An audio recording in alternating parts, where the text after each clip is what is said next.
ಸಹಾಯ ಟ್ರಸ್ಟ್ ವಿಶೇಷ ದತ್ತು ಮಕ್ಕಳ ಕೇಂದ್ರ ಮರಾಠಿಕೊಪ್ಪ ಶಿರಸಿಯವರ ಸಂಯುಕ್ತ ಆಶ್ರಯದಲ್ಲಿ ನವೆಂಬರ್ ಮಾಹೆಯಲ್ಲಿ ಅಂತಾರಾಷ್ಟ್ರೀಯ ದತ್ತು ಮಾಸಾಚರಣೆ 2025ರ ಅಂಗವಾಗಿ ಕಾನೂನಾತ್ಮಕವಾಗಿ ಮಕ್ಕಳ ದತ್ತು ಪಡೆಯುವ ವಿಷಯಕ್ಕೆ ಸಂಬಂಧಿಸಿದಂತೆ ಪ್ರಚಾರ ಮತ್ತು ಅರಿವು ಕಾರ್ಯಕ್ರಮಗಳನ್ನು ಆಯೋಜಿಸುವ ಮೂಲಕ ಸಾರ್ವಜನಿಕರಲ್ಲಿ ಜಾಗೃತಿ ಮೂಡಿಸುವ ಉದ್ದೇಶದಿಂದ ಶಿರಸಿಯ ನಗರಸಭೆ ಕಾರ್ಯಾಲಯದ ಕಸ ವಿಲೇವಾರಿ ವಾಹನದಲ್ಲಿ ಕಾನೂನಾತ್ಮಕವಾಗಿ ದತ್ತು ಪಡೆಯುವ ವಿಷಯದ ಕುರಿತು ಜನಜಾಗೃತಿ ಪ್ರಕಟಣೆ ಮಾಡಿಸಲಾಯಿತು. ಇನ್ನು ಕಾನೂನಾತ್ಮಕವಾಗಿ ದತ್ತು ಪಡೆಯುವುದರಿಂದ ಅನಾಥ ಮಗುವಿಗೆ ಪೋಷಕರ ಪ್ರೀತಿ ವಾತ್ಸಲ್ಯ ಹಾಗೂ ಪೋಷಕರಿಗೂ ಮಗುವಿನ ಪ್ರೀತಿ ಬಾಂಧವ್ಯ ಬೆಸೆಯಲು ಸಾಧ್ಯ. ಕಾನೂನು ಬಾಹಿರ ದತ್ತು ಪಡೆಯುವುದರಿಂದ ಮಕ್ಕಳ ಮಾರಾಟ ಅಪರಾಧ.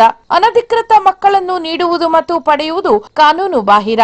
ಕಾನೂನು ಬಾಹಿರ ದತ್ತು ಆಗುವುದಿಲ್ಲ ಪೋಷಕರ ಸ್ವತ್ತು. ಮಕ್ಕಳನ್ನು ಮಾರುವವರಿಗೂ ಹಾಗೂ ಕೊಳ್ಳುವವರಿಗೂ ಬಾಲ ನ್ಯಾಯ ಕಾಯ್ದೆ 2015 ಸೆಕ್ಷನ್ 81ರಂತೆ 5 ವರ್ಷಗಳ ಕಠಿಣ ಶಿಕ್ಷೆಗೆ ಗುರಿಯಾಗುವುದಲ್ಲದೆ 1 ಲಕ್ಷಗಳವರೆಗೆ ದಂಡ ಪಾವತಿಸಬೇಕಾಗುತ್ತದೆ. ಈ ಅಪರಾಧದಲ್ಲಿ ಆಸ್ಪತ್ರೆಯವರು ಶಾಮೀಲಾದರೆ 3 ವರ್ಷಗಳಿಗೆ ಕಡಿಮೆ ಇಲ್ಲದಂತೆ 7 ವರ್ಷಗಳವರೆಗೆ ಸೆರೆಮನೆ ವಾಸ ನೀಡಲಾಗುವುದು. ಇನ್ನು ಪ್ರತಿ ಜಿಲ್ಲೆಯಲ್ಲಿಯೂ ದತ್ತು ಕೇಂದ್ರಗಳು ಇದ್ದು ಮಗು ದತ್ತು ಪಡೆಯಬೇಕು ಎಂಬ ಪೋಷಕರು ದತ್ತು ಕೇಂದ್ರಕ್ಕೆ ಹೋಗಿ ಮಾಹಿತಿ ಪಡೆದು ಸರಿಯಾದ ದಾಖಲಾತಿಗಳನ್ನು ಸಲ್ಲಿಸಿ ಕಾನೂನಾತ್ಮಕವಾಗಿ ನೋಂದಣಿ ಮಾಡಿ ದತ್ತು ನಿಯಮದಂತೆ ಕಾಯ್ದು ಮಗುವನ್ನು ದತ್ತು ಪಡೆಯಬಹುದಾಗಿದೆ.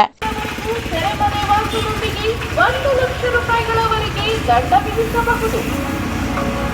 ಈ ಅಪರಾಧದಲ್ಲಿ ಆಸ್ಪತ್ರೆಯವರು ಶಾಮೀಲಾದರೆ ಶಿಕ್ಷೆಯ ಅವಧಿ 3 ವರ್ಷಗಳಿಗೆ ಕಡಿಮೆ ಇಲ್ಲದಂತೆ 7 ವರ್ಷಗಳವರೆಗೆ ವಿಸ್ತರಣೆ.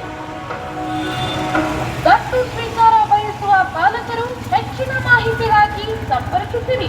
ದತ್ತು ಕೇಂದ್ರದ ವಿಳಾಸ ಸಹಾಯ ಟ್ರಸ್ಟ್ ಸ್ವದೇಶಿ ದತ್ತು ಸ್ವೀಕಾರ ಕೇಂದ್ರ ನಂಬರ್ 441 ಮರಾಠಿಕೊಪ್ಪ